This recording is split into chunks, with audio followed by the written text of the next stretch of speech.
오늘은 신분대로 살라 하십니다. 마지막 말씀, 잘 익은 토마토가 갑자기 생각이 나네요. 잘 익은 토마토가 갑자기 생각이 나네요. 이런 제목으로 하나님 말씀을 전하려고 합니다.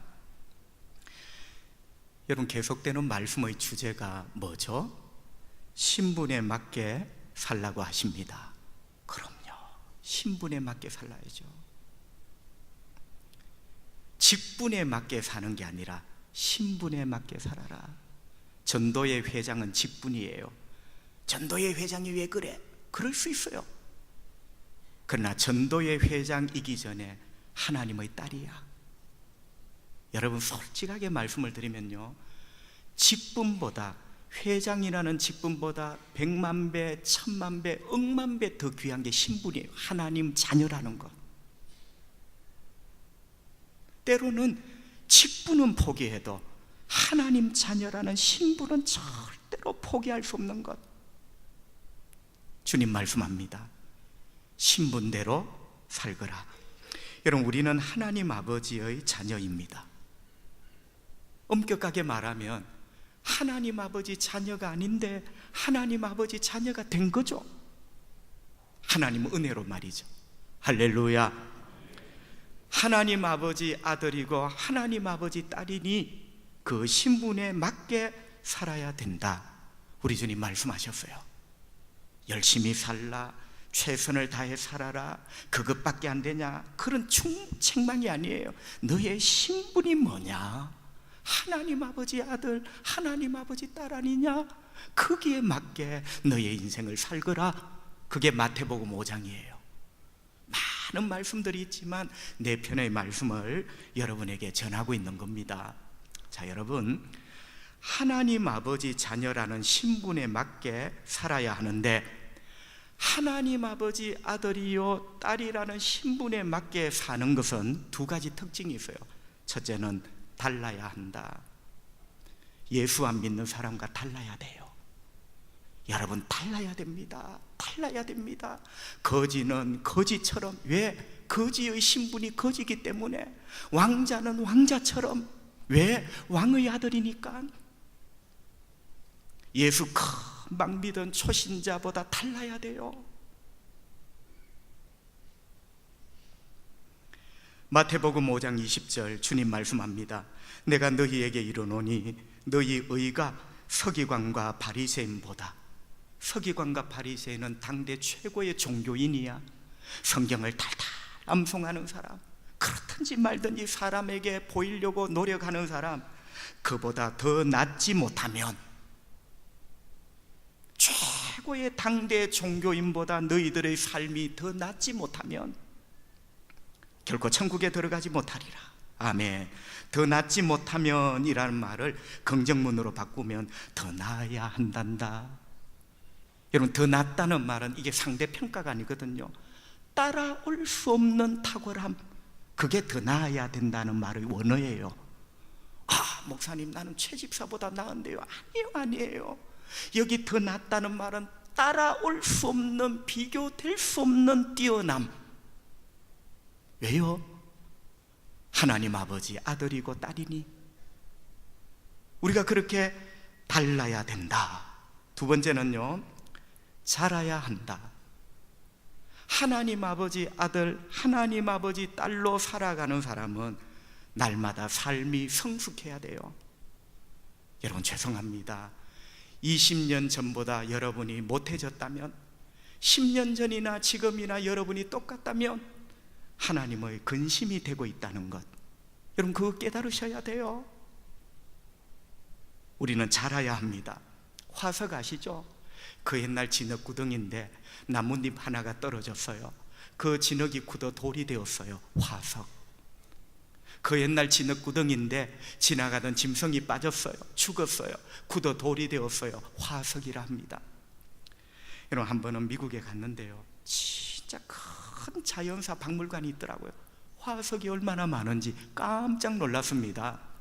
여러분, 그 중에 아실런지 모르겠지만 이 세상에 존재하고 있는 식물 화석 중에 가장 많은 화석이 고사리입니다. 고사리. 그래서 학자들이 이구동성으로 이 지구상에서 가장 오래된 식물이 고사리다. 고사리 화석이 얼마나 많은지요. 성도 여러분, 너무너무 우아하고 멋진 고사리 화석을 봤습니다. 하지만 화석 속의 고사리는 아무리 우아해도 자라지 않습니다. 화석이니 돌처럼 죽었으니 아무리 우아하고 고상해도 화석 속의 고사리는 자랄 수가 없어요. 생명이 없단 말이죠. 하지만 볼품없는 작은 고사리, 살아있는 고사리는 자랍니다. 성숙합니다. 왜? 살아있기 때문에. 우리는 하나님 아버지 아들이고 하나님 아버지 딸입니다.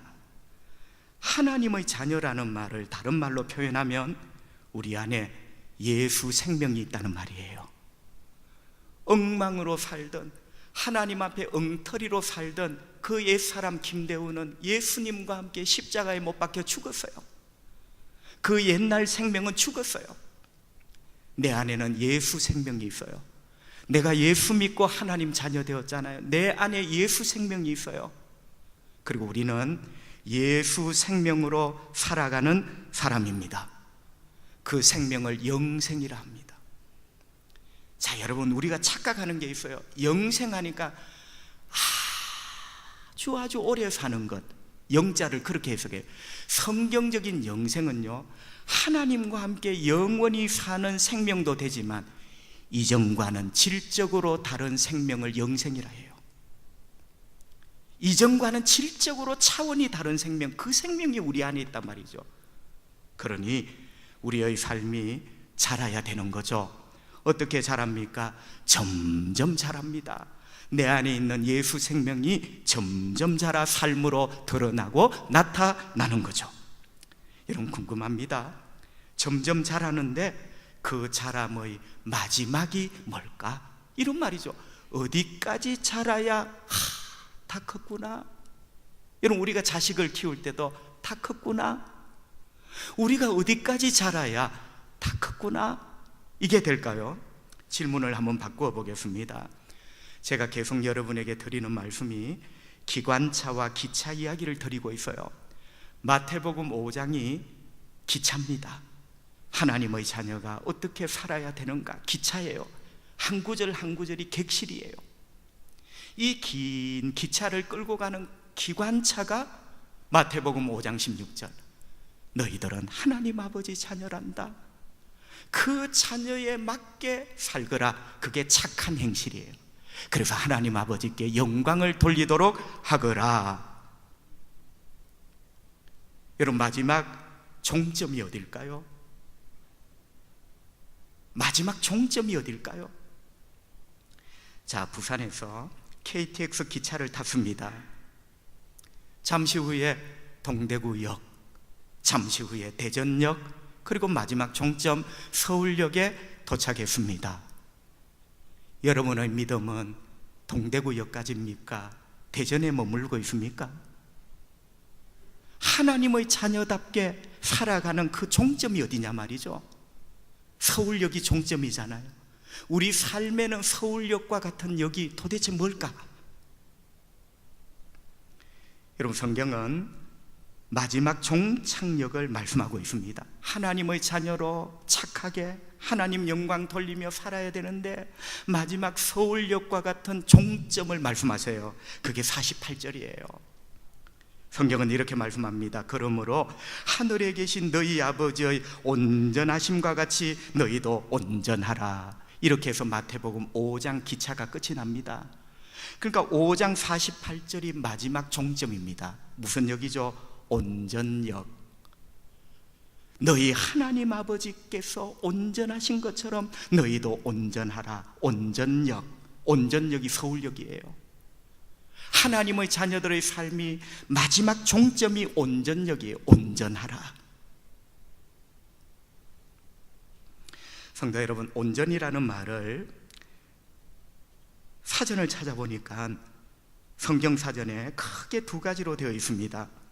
첫째는 희생 제물에 쓰이는 표현이다. 그때는 온전한 제물. 온전한 재물이라는 말은 흠이 없다는 거예요. 완벽하다는 거예요. 하나님께 그렇게 드려야 되겠죠? 자, 보세요. 너희 아버지가 온전한 것처럼, 그때는 이 말이에요. 하나님은 흠이 없으십니다. 하나님은 완벽하십니다. 하나님은 완벽하다는 말을 안 써요. 그 대신 쓰는 말이 거룩하십니다. 이렇게 쓰는 거죠. 또 하나, 짐승이나 식물에 적용할 때 온전이라는 말은 충분히 자라다, 완전히 성숙하다. 저 젖소 봐요, 온전해요, 충분히 자랐다는 거예요. 목사님 저 나무 봐요, 온전해요, 충분히 자랐다는 거예요. 자, 여러분 어떻게 해석을 해야 될까요? 하나님은 흠이 없습니다. 그러나 우리는 흠이 없나요? 우리는 퍼펙트한가요? 저는 이렇게 해석을 하고 싶어요. 하나님은 흠이 없이 거룩한 온전한 분, 그러나 우리에게는 해석을요, 충분히 자라야 된다. 충분히 자라야 된다. 하나님은 그렇게 말씀을 하고 계시는 거죠. 충분히 자라거라, 완전히 성숙하거라. 자, 어떤 교회에 소그룹 모임이 있었습니다. 부목사님이 가셔서 그 소그룹 모임 성경 공부를 인도했습니다. 마침 본문이 오늘 본문이에요. 그래서 부목사께서 이 내용을 쭉 설명을 하며 은혜를 나누었어요.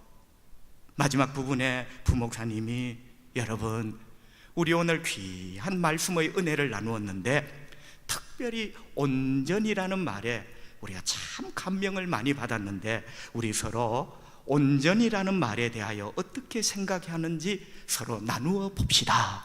이렇게 제안을 했습니다. 온전이라는 부분을 해석을 해드릴 때 당신은 어떤 생각을 했나? 이런 질문이죠, 그죠? 한 사람씩 자기 의견을 이야기를 했습니다. 마침내 60대 집사님 한 분 차례가 되었습니다. 온전이라는 말을 제가 가르쳐 드릴 때 집사님은 어떤 생각이 들었나요? 60대 집사님 이렇게 고백을 했습니다. 목사님, 저는 목사님이 가르쳐 주신 온전이라는 말을 들으면서 빨갛게 잘 익은 토마토가 생각이 났습니다. 정답이에요. 빨갛게 잘 익은 토마토, 그게 온전히 온전. 모두가 감동을 받았습니다. 어떻게 저 집사님이 저렇게 지혜로운 온전 빨갛게 잘 익은 토마토가 생각이 났습니다. 감동과 은혜를 크게 받았다고 합니다. 성도 여러분, 어려운 말이죠. 우리 하나님 아버지 아들 딸 된 우리들이 온전하거라. 사실은 쉽게 풀이를 하면요, 너희는 하나님의 자녀니 익어가거라. 여러분, 온전하라는 말, 어려운 말 쓰지 마세요. 익어가거라. 빨갛게 익어가는 토마토처럼 너희들의 믿음이, 너희들의 인격이, 너희들의 말이, 너희들의 삶이, 얘들아 익어가거라. 여러분, 우리 모두 익어갑시다. 여러분 아시죠? 토마토는 참 좋은 채소입니다. 토마토에는 리코펜이라는 아주 유능한 효소가, 영양분이 들어있어요. 그런데 파란 토마토에는 얼마 없어요. 빨갛게 다 익은 토마토에 리코펜이라는 항암 효과가 있는 성분이 얼마나 많은지. 죄송합니다. 여러분은 그토록 오랫동안 주님께 매달려 있었는데 아직 파란 토마토입니까? 빨갛게 익은 토마토입니까? 여러분의 삶이 말이요, 삶이. 얘들아 익어가거라. 하나님 아버지 아들, 하나님 아버지 딸답게 익어가거라. 너희 믿음이, 너희 삶이 익어가거라. 자, 이제 궁금합니다. 여러분, 어떻게 하는 게 읽는 거예요? 마지막에 읽는 게 뭐냐는 거예요. 자, KTX의 비유를 했습니다. 하나님 자녀답게 살아야지. 그 마지막이 온전역이라 했어요. 온전역은 토마토에 비유를 하면 빨갛게 다 익은 토마토가 온전역이에요. 그럼 그게 뭐냐는 거예요. 여러분, 우리가 그냥 좋은 말에 흥분해서는 안 되잖아요. 내용을 알아야 돼요. 내용. 빨갛게 다 익은 토마토, 그 온전역 내용이 뭐냐? 그게 44절입니다. 주님 말씀합니다. 나는 너희에게 이르노니 너희 원수를 사랑하며 너희를 박해하는 자를 위하여 기도하라. 아멘. 온전역은요, 다름이 아니라 원수를 사랑하는 거예요. 여러분, 원수가 누구죠? 뒤에 나오죠.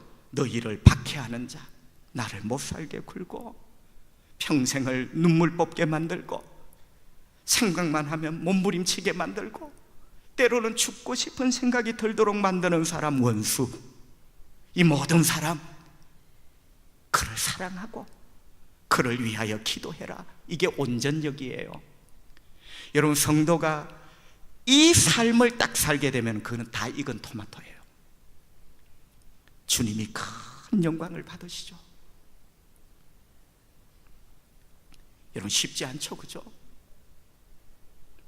어떻게 나를 아프게 하고 힘들게 하고 죽고 싶은 마음이 들도록 만드는 그 사람을 사랑할 수 있는가? 세상은 안 돼요. 우리는 돼요. 왜요? 하나님 아버지 아들이고 딸이잖아. 얘들아, 익어가거라. 고기까지 익으면 너는 다 익은 거야. 성도 여러분, 소고기에도 등급이 있습니다. 3등급부터요 1등급도 플러스가 몇 개가 붙으면 더 맛있고 비싸요. 상등급은 질기고 맛도 없어요. 가격도 싸요. 1등급에 플러스가 몇 개 붙이면요 되게 비싸고 맛이 있어요. 제가 왜 소고기 등급 이야기를 하느냐? 사랑에도 등급이 있습니다. 자, 3등급짜리 사랑. 3등급은 뭐냐? 이 사람은 사랑이 뭔지를 몰라요. 한평생을 살아가는데 사랑하면서 살아갈 줄을 모르는 사람, 3등급. 그저 돈 벌 줄만 알았지 사랑할 줄을 모르는 거예요. 사람을 3등급 인생입니다. 2등급이 있어요. 2등급은 뭐냐? 자기를 좋아하는 사람은 사랑하고, 내 편이다 싶으면, 내한테 잘해준다 싶으면 사랑하고, 그렇지 않는 사람은 미워하고 무관심하고 2등급. 여러분, 예수님이 이렇게 말씀합니다. 46절. 너희가 너희를 사랑하는 자를 사랑하며 너를 사랑하고 너를 좋아하는 자를 네가 사랑하면 무슨 상이 있으리요? 상뿐만 아니라 하나님의 기쁨이 되지 못하죠. 그러면서 주님이 소금을 한 줌 쫙 뿌리십니다. 세리도 이와 같은 사랑은 할 줄 안다는 거예요. 여러분, 우리식으로 말하면 아이고 저 도둑놈 같은 놈, 2000년 전 예수님 시대의 도둑놈 같은 놈이 뭐냐? 저 세리 같은 놈. 세리도 그런 사랑은 할 줄 안돼요. 2등급. 우리는 누굽니까? 세리입니까? 도적놈입니까? 우리는 하나님 아버지 아들입니다. 우리는 하나님 아버지 딸입니다. 2등급에 머물면 안 돼요. 1등급 사랑이 있습니다. 1등급은요 모든 사람을 사랑합니다. 사랑을 받을 줄도 알고 사랑을 줄 줄도 알아요. 받을 줄 알아야 줄 줄 알아요. 그리고 심지어 원수까지, 나를 아프게 알고 나를 힘들게 하는 그 사람들까지 사랑하는 사람, 1등급이에요. 이 1등급은 훈련받은 사람이 하는 것이 아니라 하나님 아버지 아들, 하나님 아버지 딸이 하는 사랑인 줄 믿습니다. 우리 예수님이 말씀하신 게 1등급 사랑이에요. 원수까지 사랑하라. 47절 48절 또 너희가 너희 형제에게만 무난하면 남보다 더하는 것이 무엇이냐? 너를 좋아하고 네하고 관계가 되는 사람만 사랑하면 남보다 더하는 것, 나은 것이 뭐냐? 하나님 자녀는 그렇게 살면 안 된다는 거예요. 이방인도 이같이 하느니라 아니하느냐? 그러므로 하늘에 계신 너희 아버지의 온전하심 같이 너희도 온전하라. 뛰어나야 돼요. 그게 바로 원수를 사랑하는 것. 성도 여러분, 조금 더 나아가 보겠습니다.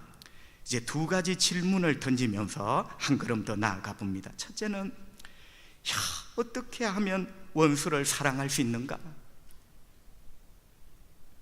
여러분, 어떻게 하면 원수를 사랑합니까? 그 사람 생각만 해도 마음이 아프고 힘든데 어떻게 그를 사랑할 수가 있습니까? 44절 말씀, 주님이 이렇게 말씀합니다.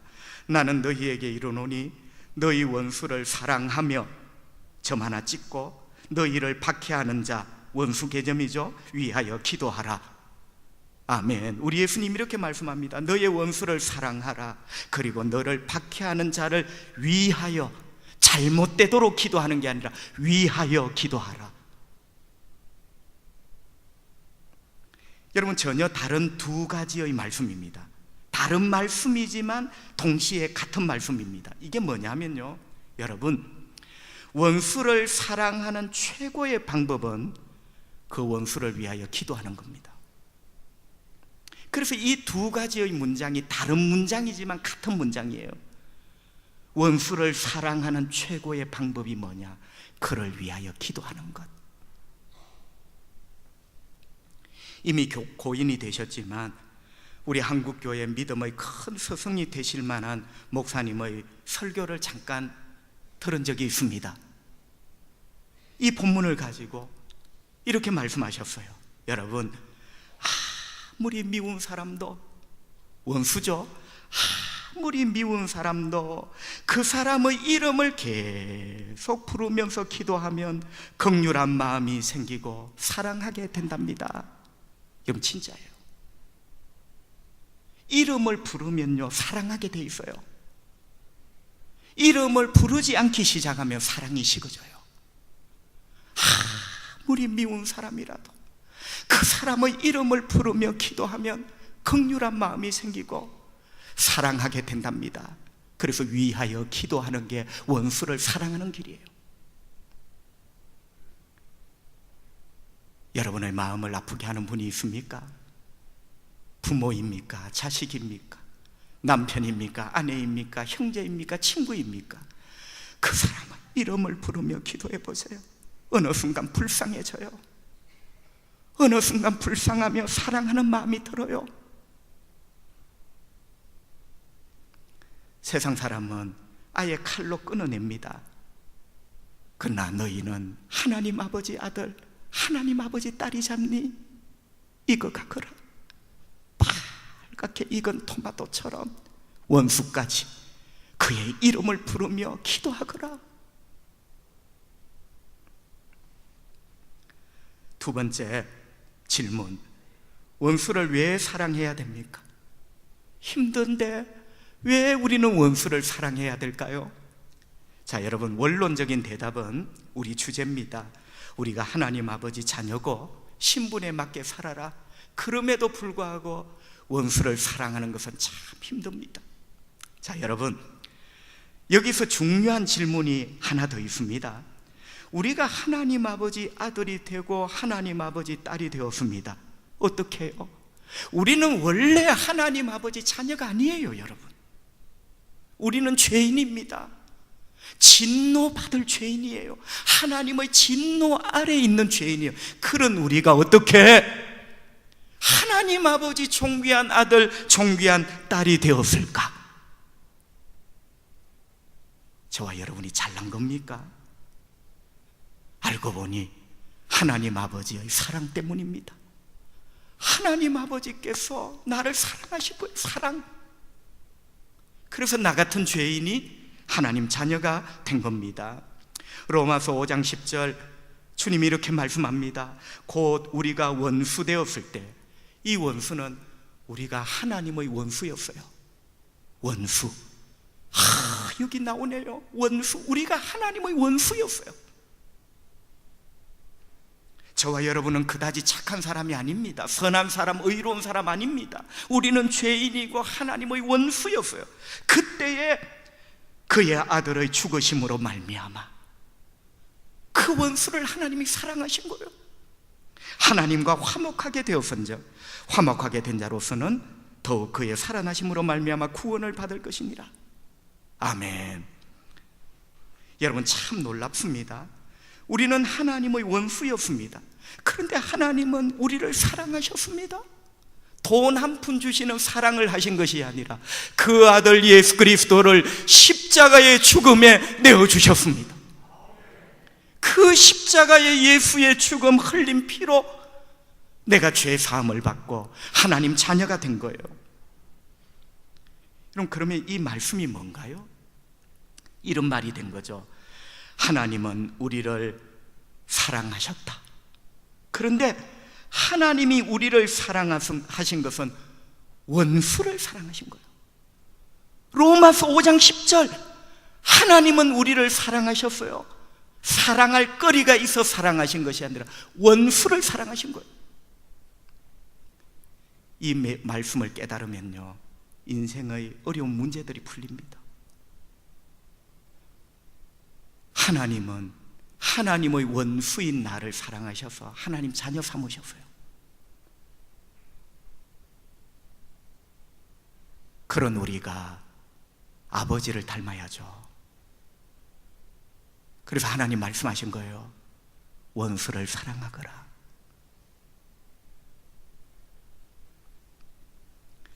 성도 여러분, 하나님 앞에 기특한 아들이 되시기를 바랍니다. 여러분, 이런 이야기가 있어요. 하나님이 우리를 마중 나오시는데, 자, 부산에서 내가 서울 갑니다. 딸아이들이 어떤 역에 마중 나와 있을까요? 대전역에 멈추어 있으면 마중 나온 딸아이를 만날 수 없어요. 우리 하나님 아버지 어떤 역에서 우리를 기다리실까요? 환영 피켓을 들고 내 사랑하는 아들, 딸아, 기특하구나. 하나님은 어떤 역에 그 피켓을 들고 기다리고 있을까요? 온전역이에요. 온전역. 대전역 아니에요. 동대구역 아니에요. 마지막 종점 온전역. 빨갛게 익은 토마토, 원수까지 사랑하고 위하여 기도하는 온전역에 하나님은 피켓을 들고 그 기특한 하나님의 자녀를 마중 나오십니다. 우리 모두 그 역에서 만날 수 있기를 바랍니다. 여러분, 그런데 왜 우리는 이렇게 힘들까요? 원수를 사랑하는 것 왜 이렇게 힘들까요?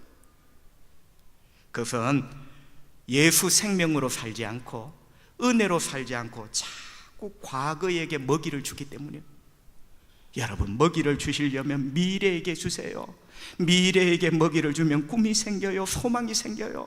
과거에게 먹이를 주면요, 그 과거에서 헤어날 길이 없어. 우리가 원수를 사랑하는 게 왜 그렇게 힘드냐? 자꾸 미움과 정오심에게 먹이를 주는 거예요. 주님은 원수를 사랑하고 위하여 기도하라 하는데 원수에 대한 정오심이 괴물이 되어 내가 머리통까지 그 입 속에 들어가고 있네. 성도 여러분, 우리 아버지 어머니 같은 성도님이 여기에 많으시지만 제가 젊은 날 여기까지 살아보니 인생이 참 길지 않고 빠릅니다. 그리고 어느 날 갑자기 우리 모두는 하나님 앞에 서게 될 것입니다. 아무도 몰라요. 어느 날 갑자기 하나님 앞에 서게 될 거예요. 준비하셨습니까?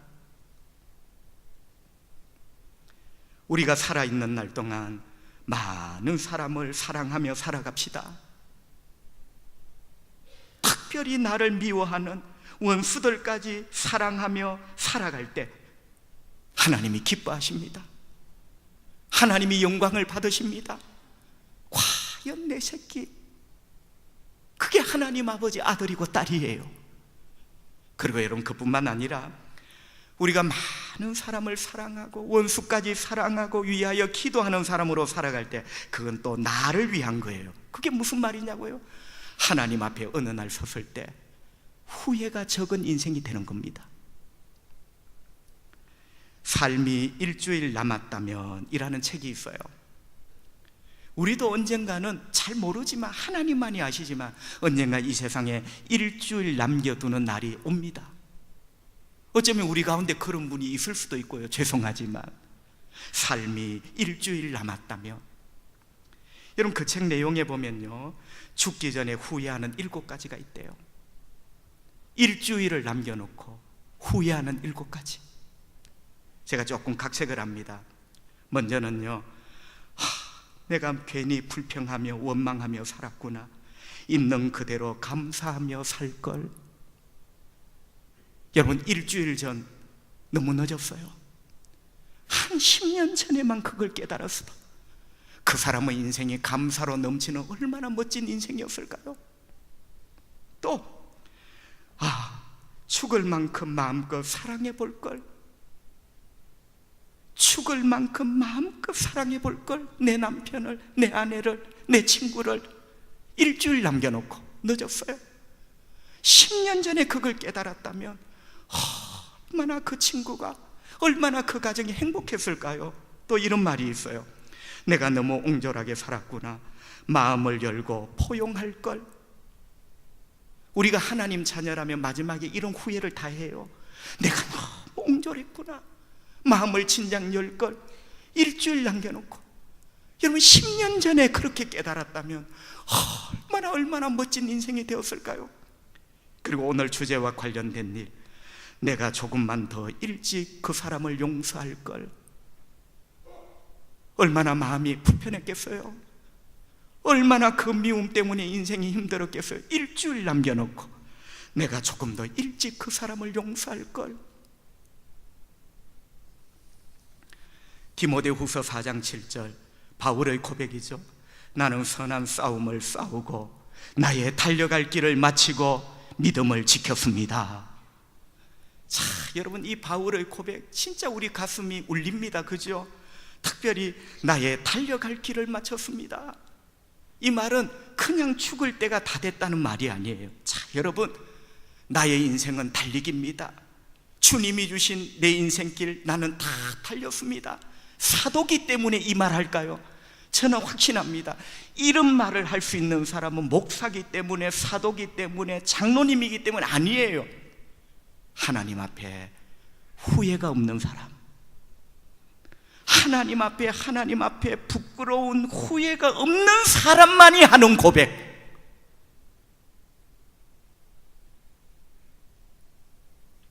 말씀을 정리합니다. 까치발이라는 게 있습니다. 쉽게 말하면 뒤꿈치를 들고 달달 떨리면서 한 2, 3초, 많게는 한 13알일 동안 서 있는 것. 까치발. 다른 사람은 못 봐. 나만 알아요. 여러분, 저도 까치발에 대한 좋지 않는 기억들이 많습니다.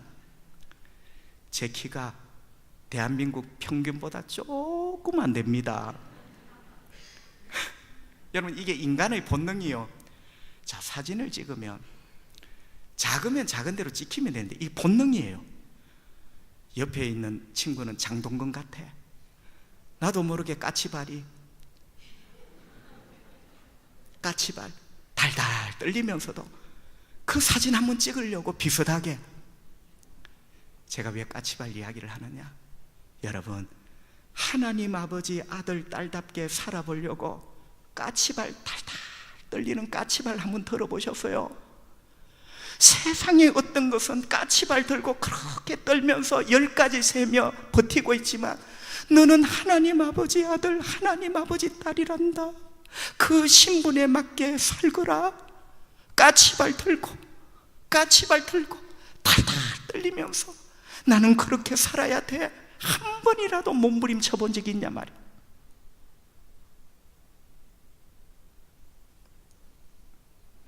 그 1cm 때문에 까치발 1cm밖에 안 됩니다. 성도 여러분, 세상은 소리칩니다. 너는 더 커져야 돼. 세상은 소리칩니다. 너는 더 많아야 해. 세상은 소리칩니다. 너는 더 높아져야 해. 이건 세상의 소리고 종교의 소리예요. 더 커져야 된다고, 더 많아져야 된다고, 더 높아져야 된다고. 그런데 오늘 우리 예수님은 말씀합니다. 더 커지는 것도 아니고, 더 많아지는 것도 아니고, 더 높아지는 것도 아니고, 얘들아, 빨갛게 익은 토마토처럼 익어가거라. 하나님의 자녀는요, 더 많아지는 것, 더 높아지는 것, 더 커지는 것, 이게 관심이 아니에요. 온전하라. 빨갛게 익어가던 토마토처럼 너의 삶이, 너의 인품이 익어가거라. 어디까지요? 원수를 사랑하는 데까지. 여러분, 거기가 마태복음 5장 기차가 도착하는 마지막 종점역 온전역입니다. 거기에 하나님이 피켓을 들고 여러분을 기다리고 계십니다. 저와 여러분이 복된 인생길을 마지막까지 걸어갈 수 있기를 주님의 이름으로 축복합니다. 기도합시다. 하나님 우리 아버지, 오늘도 건강 주시고 호흡 주시고 믿음 주시고 예배당에 나와 예배하게 하시니 너무너무 감사합니다. 또 하나님의 생명의 말씀 들려주셔서 때로는 기쁘기도 하고 때로는 슬프기도 하고 때로는 아픈 상처가 일어나기도 하고 때로는 불편하기도 하고, 성령님, 그러나 저는 성령님을 믿습니다. 각기 다양한 은혜로 우리를 일으켜 주시기를 원합니다. 주님, 나를 힘들게 하는 사람, 진짜 그 사람을 사랑할 수 있도록 성령님 저를 좀 도와주십시오. 제가 너무 힘듭니다. 그 사람을 진짜 위하여 이름을 부르며 기도할 수 있는 온전역에 내리는 잘 익은 토마토처럼 그런 하나님의 아들, 딸 될 수 있도록 성령님 저를 좀 도와주시기를 원합니다. 이 시간 병든 자를 고쳐주시고 묶인 자를 풀어주시고 간절히 문을 두드리는 자에게 주님 문을 여셔서 그들로 하여금 복되게 하시기를 원합니다. 이번 한 주간도 승리의 함성, 감사의 찬송이 가득한 한 주간이 되기를 원하옵고 예수님 거룩하신 이름으로 기도하옵나이다. 아멘.